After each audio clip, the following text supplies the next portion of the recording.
Urdu club کی آج کی پیشکش میں ہم آپ کو کچھ معلوماتی چیزیں بتائیں گے۔ جیسے ویل ایک ایسا جانور ہے جو پانی میں بھی رہتا ہے اور دودھ بھی دیتا ہے، اور ویل ہی ایک ایسا جانور ہے جس کا دل تمام میملز جانوروں میں سب سے آہستہ دھڑکتا ہے، صرف 7 سے 8 مرتبہ فی منٹ۔ اب تک دریافت ہوئے سب سے بڑے ڈائناسور کا وزن 13 ہاتھیوں کے برابر ہے۔ بندر کے 2 دماغ ہوتے ہیں، جن میں سے ایک سارے جسموں کو کنٹرول کرتا ہے، دوسرا دم کو۔ ڈولفن کو سمندر کا کھلاڑی کہا جاتا ہے۔ طوطا اور خرگوش 2 ایسے جانور ہیں جو گردن کو موڑے بغیر بھی پیچھے دیکھ سکتے ہیں۔ دنیا کا سب سے سست رفتار جانور گھونگا ہے، جو 81 سینٹی میٹر فی گھنٹے کی رفتار سے چلتا ہے۔ عام مکھی اڑتے وقت اپنے پروں کو 19,800 بار اوپر نیچے کرتی ہے۔ مکھی ایک وقت میں 150 سے 500 انڈے دیتی ہے۔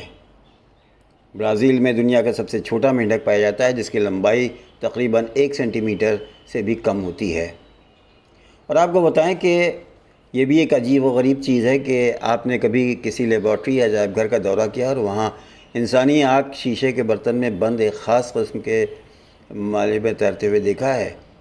یہ اصل میں الکوہل ہوتی ہے، اور اس میں آنکھ کا سال ہا سال اپنی اصل حالت میں قائم رہنا الکوہل کی طاقت ہے۔ سائنسدان 1600 کی دہائی سے اس پر انحصار کر رہے ہیں تاکہ وہ اپنے متجسس نمونوں کو محفوظ رکھ سکیں۔ امریکی میوزیم آف نیچرل ہسٹری کے مطابق الکوہل کی مدد سے اگر صحیح طریقہ کار اپنایا جائے تو جاندار کا ایک نمونہ سینکڑوں سالوں تک اپنی اصل حالت میں برقرار رہ سکتا ہے۔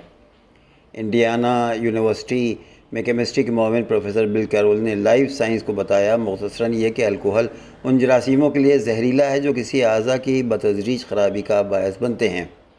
انہوں نے بتایا کہ لیبارٹری میں استعمال ہونے والا الکوہل 14 سالوں تک بیکٹیریا کی نشو و نما کو روکنے میں مدد کرتا ہے۔ شکریہ۔